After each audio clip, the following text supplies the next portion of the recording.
Okay, just got off the phone with a guy looking to put our front spoiler that we make for a car that's running non-front bumpers. He's wanting to know what's it going to take to put it on a bumper car.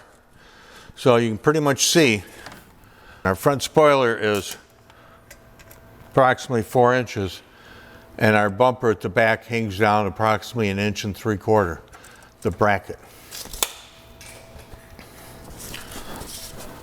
Our little indentations are made to go up in the front valance to match that up.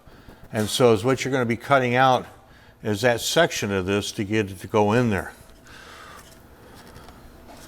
Almost looks like we made that indentation to follow that with the thoughts of somebody wanting to do this one day.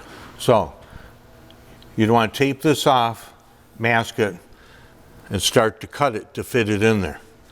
So with your 4-inch front spoiler, 4-inch front spoiler, and you're down there 1 inch and let's say 2 inches just to make it safe, you could notch this out and it still gives you 2 inches down that spoiler's hanging. This guy says he wants to bring the front end down. We're giving you the road to go down, Gary. That's what you got to do. Hopefully this helps.